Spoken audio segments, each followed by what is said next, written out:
Olá a todos, bem-vindos a mais um episódio do podcast Pessoas e Talento, o podcast do IRH e da RH Magazine, a principal plataforma de comunicação em recursos humanos em Portugal. Eu sou a Cristina Martins de Barros, fundadora do IRH e diretora editorial da Recursos Humanos Magazine. E este é o nosso ponto de encontro para falar sobre os temas mais importantes e relevantes para quem trabalha, estuda ou simplesmente para quem se interessa pelos temas da gestão de pessoas. Deixo desde já o convite para nos seguirem nas nossas redes sociais, Facebook, LinkedIn, Instagram, YouTube e para subscreverem o podcast na sua plataforma preferida, que assim não perde nenhum episódio. Hoje vamos falar sobre inclusão nas empresas. E não quero falar de inclusão como um exercício só de responsabilidade social, mas sim como uma mudança estrutural que está, acredito eu, a acontecer nas empresas e que desafia lideranças, culturas e a forma como tomamos decisões. E para esta conversa essencial, tenho comigo uma convidada com um conhecimento impar da área, Ana Sofia Antunes. Olá, boa tarde, Ana Sofia, bem-vinda. Olá, Cristina. Obrigada e obrigada pelo convite. A Ana Sofia Antunes é jurista, deputada da Assembleia da República e foi secretária de Estado da Inclusão das Pessoas com Deficiência.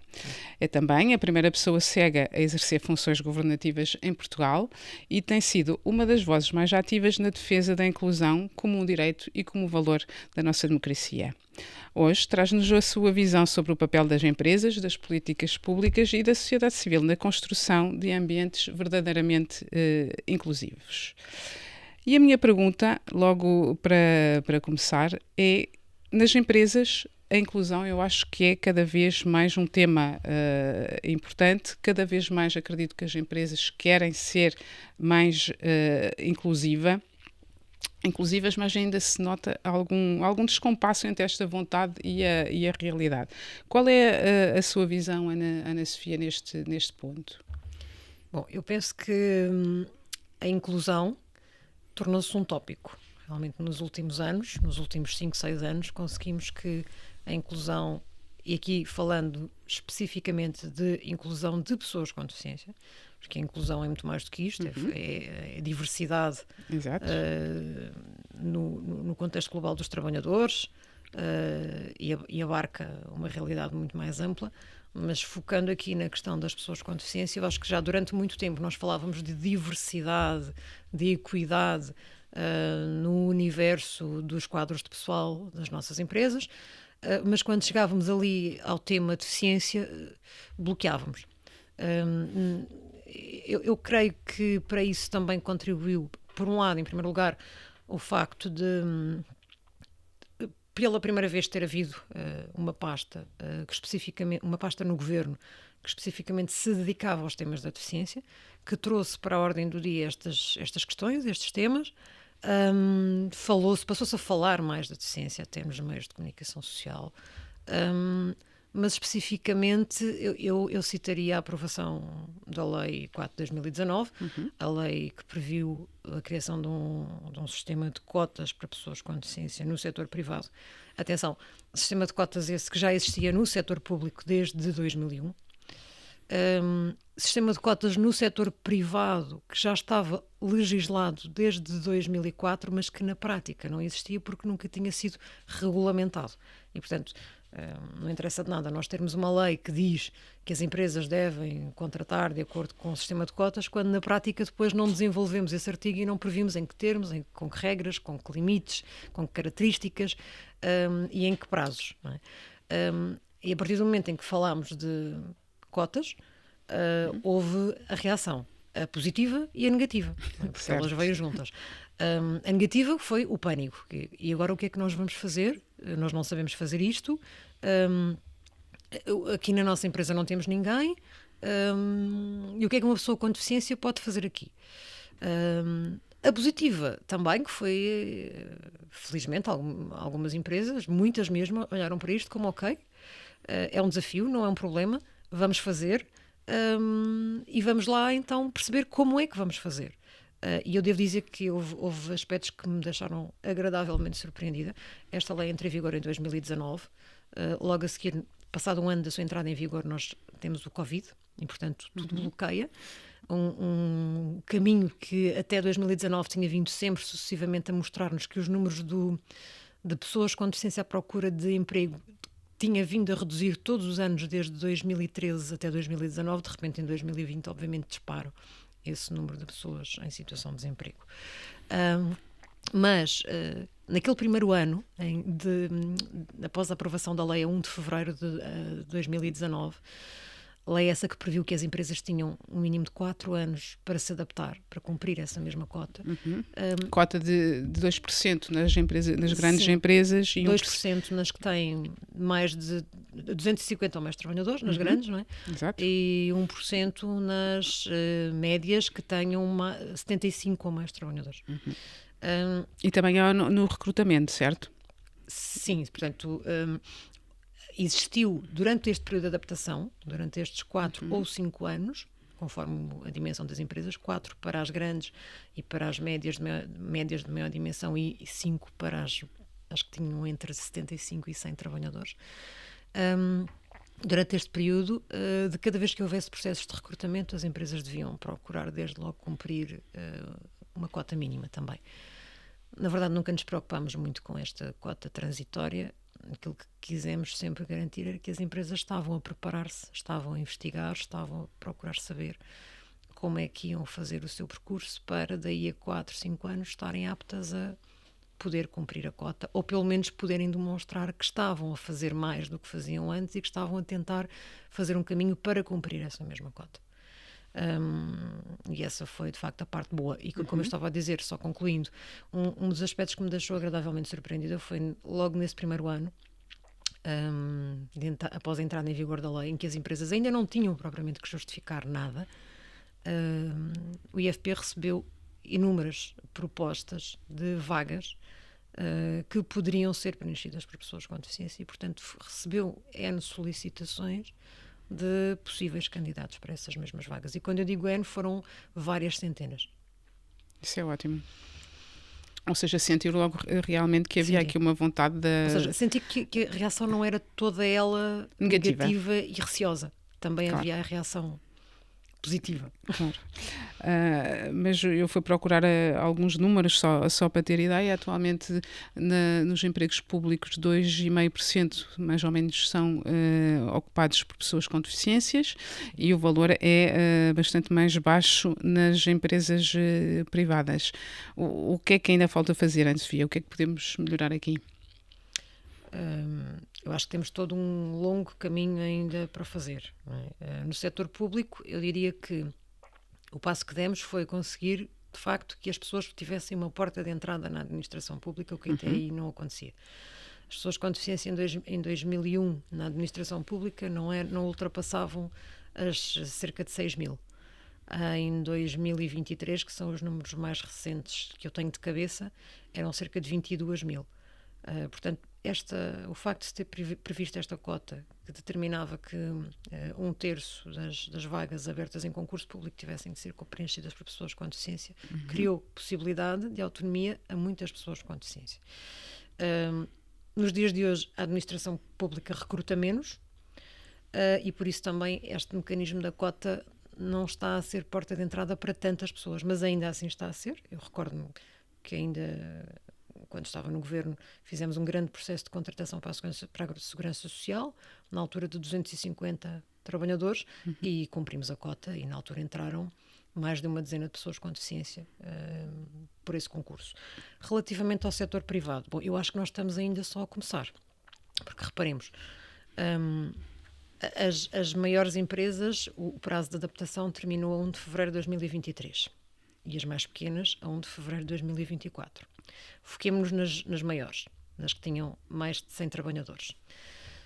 Os dados sobre o reporte que essas empresas têm de fazer sobre o cumprimento da cota foi feito no seu relatório único de 2024, que é o reporte da sua realidade empresarial durante 2023. Exato. E, portanto...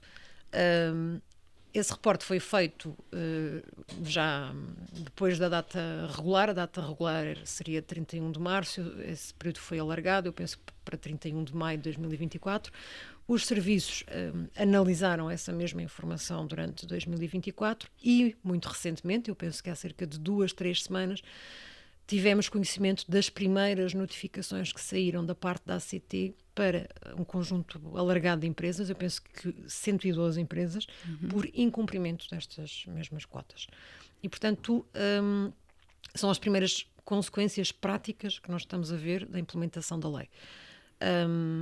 Se o objetivo é multar empresas, não, o objetivo não é multar empresas. O objetivo é que as empresas percebam que não estão a fazer o caminho, perceber também porque é que não estão a fazer o caminho, porque há empresas que têm mais dificuldades que outras, em função do setor de atividade em que operam. Não é? Por exemplo, uma das áreas em que está a haver dificuldade em contratar, de facto, são empresas da área tecnológica, porque não temos muitas pessoas com deficiência com formação nesta área. E, portanto, também a lei previu alguns mecanismos de exceção e salvaguarda, quer pelo tipo de tarefa em causa que possa ser de elevada perigosidade para ser realizada por uma pessoa com deficiência, quer porque a empresa demonstre que reiteradamente tentou encontrar aquele perfil junto de uma pessoa com deficiência e que de facto não conseguiu, nunca recebeu resposta, currículo para com aquele perfil. E, portanto, obviamente aí não podemos penalizar ninguém. Exatamente. Mas nós ouvimos, e eu ouço recorrentemente dizer que, ok, a definição para ser deficiente e entrar nas cotas é 60% de incapacidade, e 60% de incapacidade não há muitas pessoas que o conseguem, que têm que são deficientes na realidade, correspondendo aos critérios da segurança social. Não se poderia mexer aqui um bocadinho nesta percentagem? Porquê esta percentagem tão elevada, quando noutros países não é assim tão elevada? E estou a pensar aqui a Espanha, por exemplo.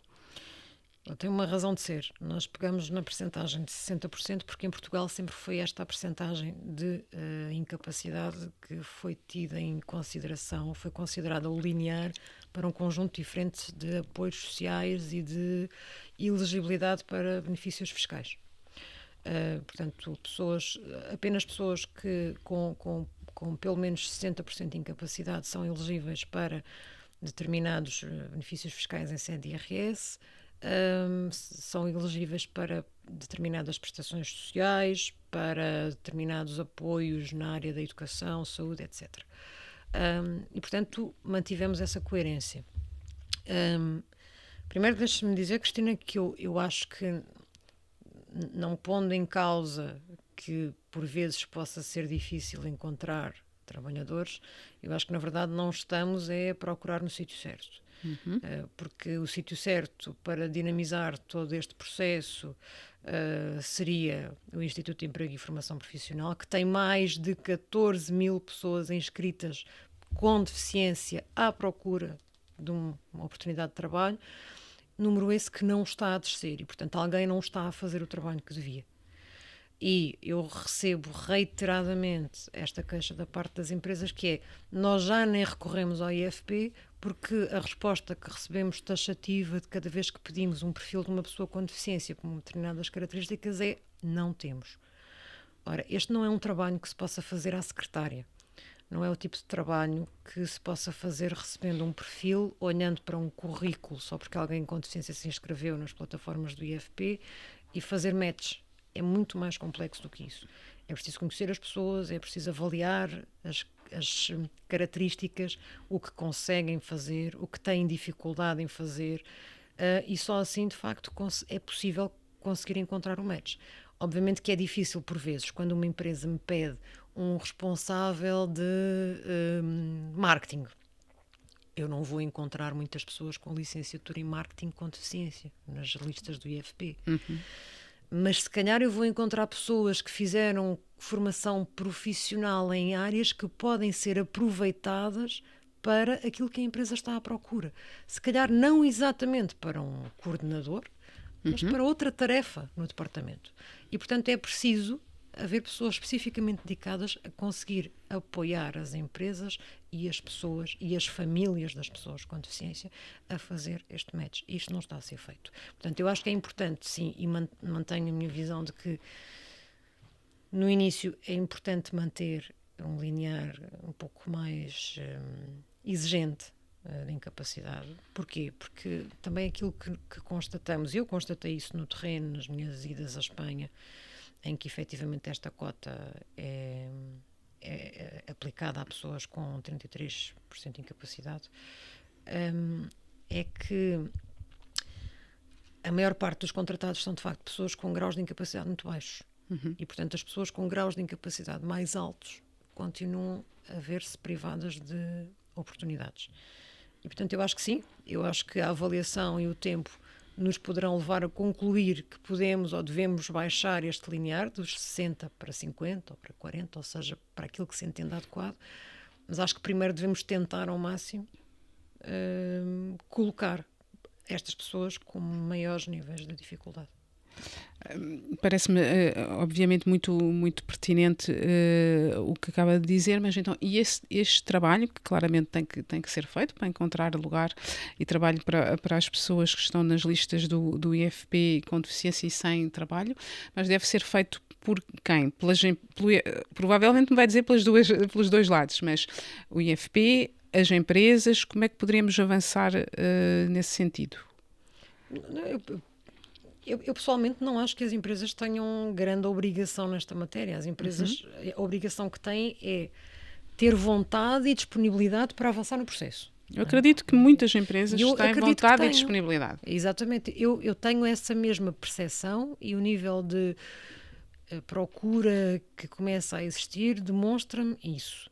Acho que durante muito tempo as empresas se ficaram muito pela vertente da sensibilização aos colaboradores, das ações de formação, das políticas de responsabilidade social, que são importantes, não está em causa, mas depois dar o passo seguinte era complicado. Agora acho que já não estamos nessa fase, acho que as pessoas, as empresas e quem decide nas empresas, nomeadamente os CEO, ou mesmo os diretores de RH, querem ir mais além e, portanto, a sua grande dúvida é quem é que me pode ajudar neste processo. Em primeiro lugar, devo dizer que o IFP podia e devia fazer muito mais do que faz neste processo.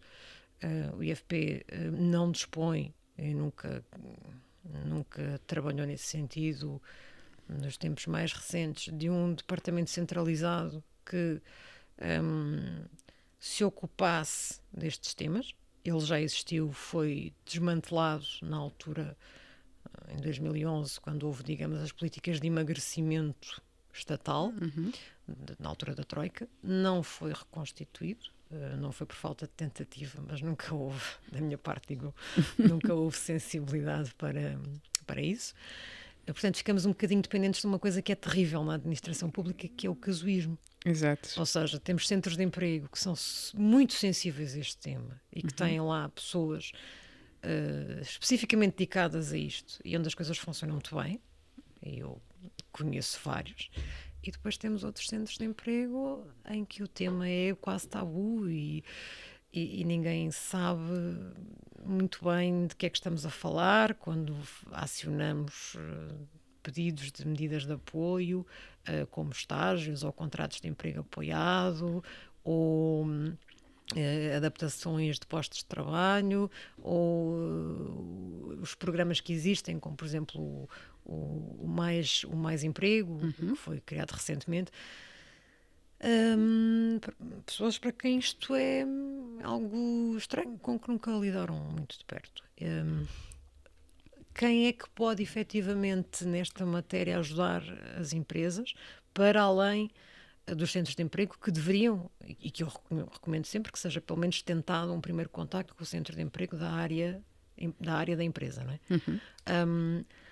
Associações com trabalho na área da deficiência, nomeadamente aquelas associações que têm centros de apoio ao emprego e à formação profissional de pessoas com deficiência. Elas são várias, são cerca de 6 dezenas, norte e sul do país. Nem todas estão ao mesmo nível, umas fazem um trabalho muito mais focado, de facto, no emprego, outras estão muito mais viradas ainda para a vertente de formação profissional, mas há um conjunto delas que fazem um trabalho sério e que podem de ajudar. facto, ser aqui um apoio importante. Temos também a Agência Valor T, que foi constituída há cerca de 3, 4 anos no âmbito da Santa Casa da Misericórdia de Lisboa e que também faz este apoio com bastante profissionalismo e muita qualidade. Às vezes o tempo destas entidades é que não é bem o tempo das empresas, não é? As empresas é tudo muito rápido. É tudo muito rápido. E, portanto, as empresas querem contratar, precisam da pessoa para amanhã. E às vezes estas entidades não conseguem dar resposta para amanhã. Demoram algum tempo. E depois também há outra coisa que é, de repente apareceu a pessoa. Identificámos, lá está o perfil que conseguimos. E então agora quais são as medidas de apoio do IFP? Pronto. Existem os estágios, os contratos de emprego apoiado, as adaptações de postos de trabalho, mas demoram 6 meses a serem aprovadas. E as empresas não têm estes tempos. E, portanto, eu conheço muitas empresas que acabam por desistir destas medidas de apoio, preferem avançar por conta própria e suportar todos os custos, porque uma pessoa com deficiência que encontra uma oportunidade, uma empresa que realmente está interessada em ficar com ela, não tem este tempo. Para além destas entidades, já começam a surgir, de facto, serviços de consultoria interessantes de pessoas que também podem fazer este apoio às empresas e que, no fundo, fazem um pouco aqui o match entre os diferentes centros e vão buscar referências de diferentes currículos de pessoas em diferentes zonas e que vão tendo em carteira e que conseguem mais facilmente criar esta rede entre estas diferentes entidades que trabalham nesta área, mas que muitas vezes algumas cooperam umas com as outras, mas nem todas. Não é? Claro. E isso é importante, ou seja, criar rede para que a resposta possa ser mais célere. E também, se calhar, as empresas podem pensar que não é, temos aqui uma vaga, vamos tentar encontrar a pessoa com capacidade para esta vaga, mas fazer um bocadinho também o contrário, encontrar perfis interessantes, potenciais interessantes e ver como é que podem encaixar, qual seria a função interessante para ela nas empresas, porque em grandes empresas já há dezenas de funções e poderia-se fazer aqui um match mais interessante com esta prática e feita com mais tempo. Ou seja, será que temos mesmo que encontrar a pessoa com o perfil ideal para aquela vaga? Não lhe parece que seja muito difícil? Eu já vi as duas coisas acontecerem e as duas coisas podem correr bem. Embora eu acho que o processo deva ser muito mais planeado.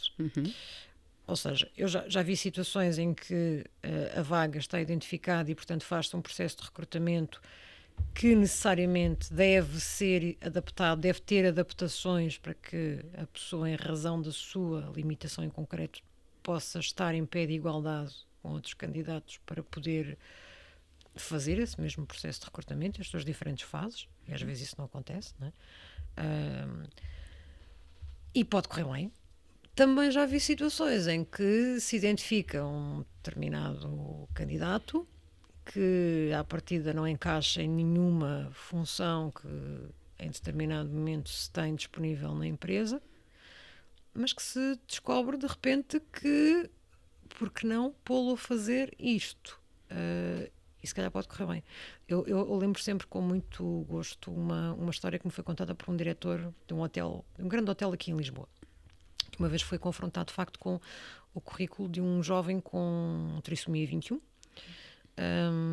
que entrevistou, na altura até penso que com a perspectiva de ser introduzido de ser colocado na Copa, trabalho de apoio à cozinha, Copa, que se veio a perceber que se calhar não era a função mais adaptável, mas que foi uma pessoa que criou muita empatia desde o primeiro momento e se chegou à conclusão que era uma pessoa muito simpática, uma pessoa com ótimo astral, e que no fundo foi aqui criada quase uma função à medida dele dentro do hotel. E o que é que foi feito? Foi criado uma espécie de cargo de verificador da qualidade dos serviços do hotel. Ou seja, o que é que aquele jovem fazia? Aquele jovem, quando chegava um novo cliente a um quarto, tinha a função de cerca de 20, 30 minutos depois contactar o cliente e perguntar se estava tudo bem, se precisava de alguma coisa especial, algum requisito específico que o hotel pudesse providenciar. E fazia exatamente o mesmo 20 a 30 minutos antes do cliente abandonar o hotel. E isto fez com que os níveis de avaliação dos clientes em relação àquele hotel, à qualidade do serviço, tivessem disparado. Eu acho sempre uma história muito bonita, porque muito de facto esta função não existia e passou a existir porque foi imaginada por aquele diretor do hotel, para aquela pessoa, e teve todo o impacto e todo o sucesso na realidade daquela empresa. Agora, na verdade, eu penso que obviamente que cada processo é um processo, mas a forma de tudo isto correr pelo melhor é de facto as empresas, antes de avançarem para uma contratação. Eu acho que hoje em dia nós estamos a ver coisas acontecer um bocadinho sui generis, desde empresas que organizam processos de contratação e dizem para pessoas com deficiência. Exato. Vamos lá cumprir a cota. E depois a pessoa chega e diz, olha, diga lá o que é que gostava de fazer. Vamos lá ver. Nós sabemos que nenhuma empresa quer contratar só por causa das cotas. Isto não é uma coisa que seja agradável. E mesmo quem legisla nesta matéria, o que mais quer é que um dia esta lei não sirva para nada.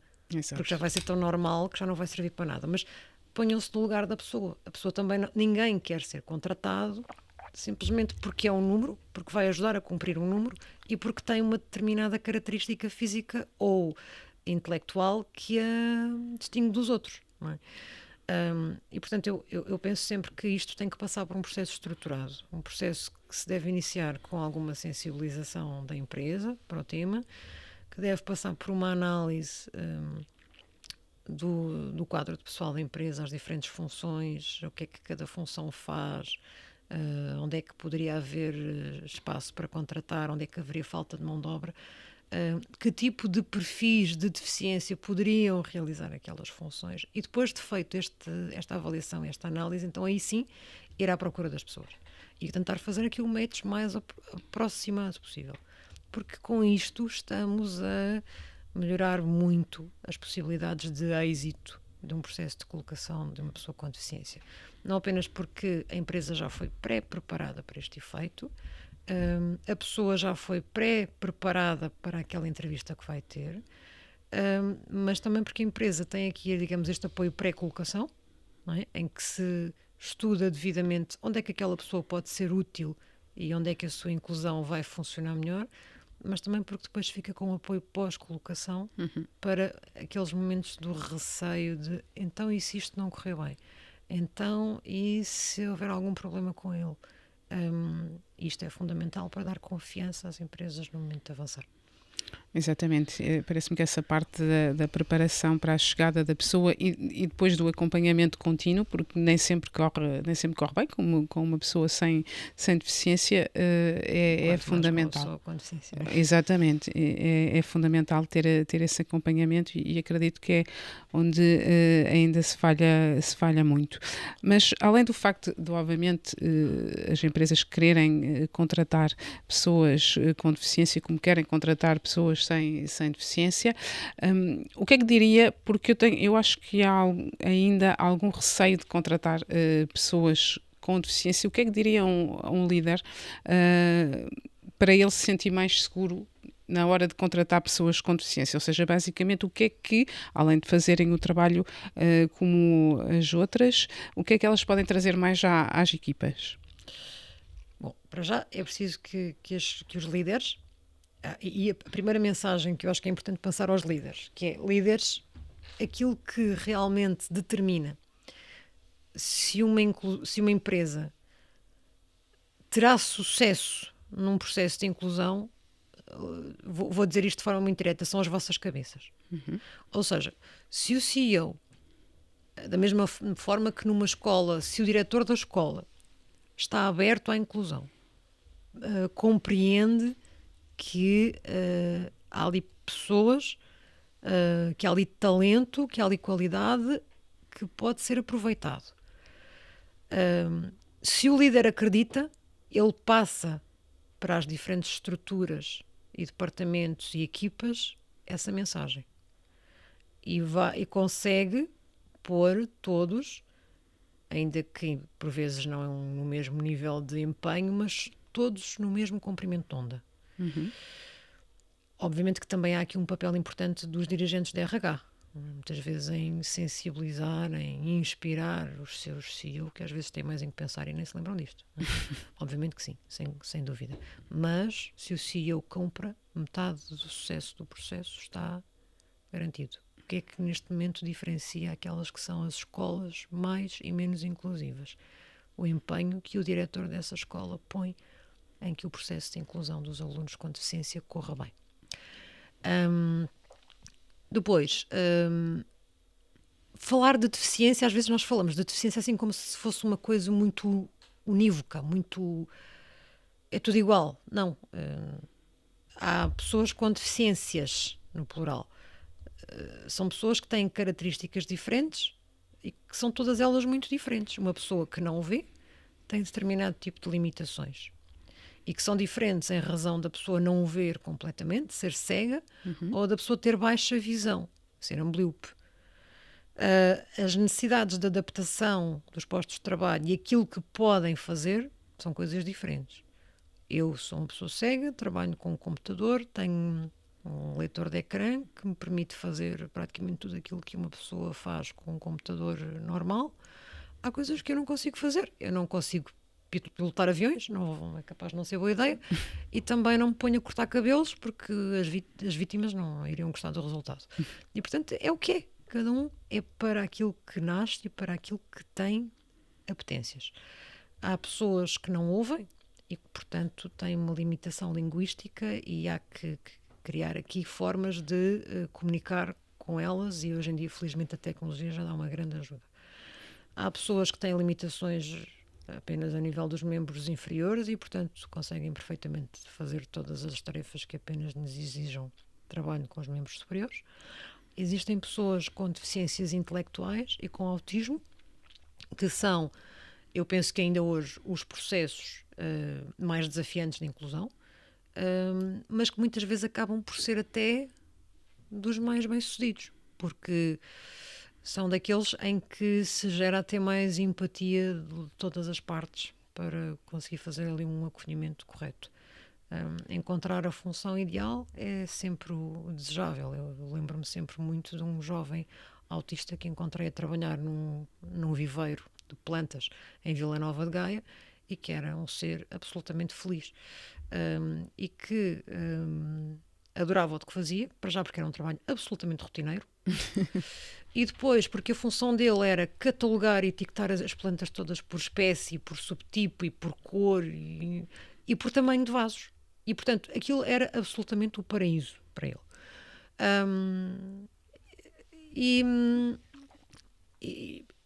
Isto, no fundo, para dizer que é importante encontrar aqui a função adequada, cada perfil, mas que isso é possível. Depois, voltando aqui um bocadinho atrás à sua questão em concreto, eu acho que uma questão que assusta muito os CEOs das empresas é pensar que contratar uma pessoa com deficiência é pôr em causa a produtividade de uma equipa. Necessariamente uma equipa que acolha um trabalhador, um membro que tenha deficiência vai produzir menos e, portanto, isso vai pôr em causa toda aquela equipa, todos os que integram aquela equipa e, em última instância, a produtividade da empresa. Vamos lá ver. Nem todos os processos de recrutamento inclusivo correm bem. Nós não estamos aqui a pintar o paraíso. Obviamente que há alguns que não são bem-sucedidos, como há N processos de recrutamento de pessoas sem deficiência que também não são bem-sucedidos. Agora, aquilo que a generalidade ou a maioria das situações de inclusão de pessoas com deficiência em equipas nos mostra é, em primeiro lugar, um grande reforço dos laços de equipa entre os diferentes colaboradores daquela equipa e daquela empresa em geral, pelo menos aqueles que mais diretamente lidam com o trabalhador com deficiência. Eu acho que esta inclusão reforça muito os valores humanistas de cada um daqueles que trabalham com esta pessoa, não apenas numa lógica de promover a entreajuda, mas também um bocadinho naquela perspectiva de se ele é capaz e tem todas estas dificuldades, eu também tenho que ser. Claro. Não posso ser o preguiçoso e o mandrião aqui. Não é? Pronto. Depois, esta interajuda e esta necessidade de muitas vezes cobrir até a falha do outro, aquilo que ele não consegue tão bem fazer, não só cria da parte do próprio com deficiência, mas também da parte dos outros mais resiliência, mais adaptabilidade àquilo que está a ser feito, mas eu diria até mais criatividade para se inventarem maneiras de fazer as mesmas coisas, mas de formas originais. Claro. Eu nunca me esqueço de... Eu própria que tenho deficiência fazia muita confusão como é que podia haver pessoas cegas, por exemplo, a trabalhar com ecrãs táteis. Hoje em dia isso já é mais ou menos comum, porque também já temos sistemas de voz instalados nos equipamentos com ecrãs táteis. Mas durante muito tempo isso não existia. E as pessoas cegas, eu conhecia pessoas cegas que trabalhavam com ecrãs táteis, até ter descoberto o fantástico mundo maravilhoso das bolinhas de silicone transparentes. Portanto, até a mim isto não tinha passado despercebido. Mas, portanto, nós somos... Há muito esta visão do quem não tem cão caça com gato. E nós, pessoas com deficiência, desde muito cedo tivemos que aprender a caçar com gato ou com o que parecesse. Porque tinha que ser. Eu digo sempre muitas vezes que ninguém mais do que eu sabe números de telemóvel de cor. Não porque preciso, hoje em dia não preciso. Mas durante muito tempo precisei. E portanto tive que os decorar. E portanto, até esta questão da produtividade, muitas vezes aquilo que vamos acabar por concluir é que aquela equipa que tem a pessoa com deficiência não é a menos produtiva. Muitas vezes até se torna a mais produtiva. E também outra coisa que me chega muito frequentemente é a questão da maturidade. Em regra, quando falamos de pessoas com deficiência, estamos a falar de pessoas que já passaram por muitas experiências de tentativa de encontrar o seu lugar, o seu trabalho, e portanto aquilo não é mais um posto de trabalho. Às vezes aquilo é o posto de trabalho, é a oportunidade. E aquela pessoa vai dar tudo de si, o que tem e o que não tem, para mostrar, para provar que é merecedor e que é capaz. E, portanto, é uma pessoa que demonstra níveis de maturidade acima da média e que, portanto, também transmite esse compromisso com os valores e com a empresa muito mais até do que outros trabalhadores. Portanto, acaba de descrever tudo o que os empresários querem, ou seja, mais compromisso, mais valores, mais engagement, como costumamos dizer em RH, com a empresa. É realmente uma coisa que se deve ver na forma positiva e não ter receio. Sim, obviamente que percebendo sempre que as empresas precisam deste apoio, precisam desta retaguarda, principalmente nos primeiros recrutamentos que fazem de pessoas com deficiência, para perceberem que isto não é um bicho de 7 cabeças, que não se vão meter em nenhuma carga de trabalhos e saber com quem podem contar durante este primeiro... Às vezes no segundo, no terceiro, no quinto já não precisam, mas este apoio no início percebo que é muito importante. Muito bem, e acho que também é uma mensagem importante para os diretores de recursos humanos perceberem que não é uma carga de trabalhos, que não se vão meter aqui numa coisa muito complicada que pode não resultar. Bem, pode não resultar como qualquer outra, mas também pode resultar, e se resultar, não é? Muito bem. Tinha uma última pergunta para si, porque o nosso tempo está a acabar. O que é que gostava que acontecesse agora nesta área nos próximos 5, 10 anos em Portugal? Acima de tudo, o que eu queria era começar a conseguir constatar que os números do emprego de pessoas com deficiência no setor privado estavam a crescer. Começar a olhar para os números e ver diferenças. Começar a ver aqueles reportes mensais do IFP com menos pessoas inscritas em situação de desemprego. Começar a ver que a encontrar cada vez mais pessoas com deficiência a exercer profissões, as mais comuns, as mais regulares, por aí. Infelizmente a deficiência ainda não é tão visível como eu gostaria que ela fosse. Claro que ela já não está escondida como esteve há 40 ou 50 anos atrás. Nós hoje em dia vimos as pessoas com deficiência na rua, mas não as vimos a exercer quaisquer tarefas como se calhar podíamos ver, ou ao balcão, ou a atender, ou a servir à mesa. E daí se calhar também ainda muita admiração quando de repente há um contacto com uma pessoa com deficiência e se acha uma coisa extraordinária que a pessoa com deficiência faça coisas banais, que na verdade são banais, como andar na rua com uma bengala, ou usar um telemóvel ou um computador, porque de facto são coisas banais. Mas eu também acredito que tudo isto é um caminho. E nós demos um passo muito importante há algumas décadas atrás, quando abrimos as escolas regulares à deficiência, quando acabámos com a segregação no ensino, quando as pessoas com deficiência deixaram de frequentar escolas exclusivas para pessoas com deficiência e passaram a frequentar o ensino regular, porque ainda que não de forma perfeita, tudo pode ser sempre melhorado. E obviamente que há lacunas no nosso sistema de ensino e os pais de jovens com deficiência que o digam, mas esse convívio com os alunos sem deficiência e o convívio dos alunos sem deficiência com a diferença, com a deficiência, com o colega com deficiência, vai fazer com que eles normalizem muitas coisas que os pais deles chegaram à idade adulta sem ter qualquer consciência de que essas realidades existiam. E eu quero acreditar, estes jovens amanhã serão diretores de RH, serão CEOs, terão colegas de trabalho com deficiência, e eu quero acreditar que estes processos vão progressivamente se tornar mais fáceis e mais... Vamos naturalizar a diferença. Claro. Muito bem, muito obrigada, Ana Sofia, por esta conversa tão lúcida, mas ao mesmo tempo positiva, porque também acredito que isto é um caminho e temos feito passos importantes nos últimos anos. Vou deixar aqui o desafio à comunidade RH que nos ouve, para não se assustar, para não ter medo e para avançarem por este caminho da contratação de pessoas com deficiência, eu diria pela normalização da contratação. Deixe-me só deixar...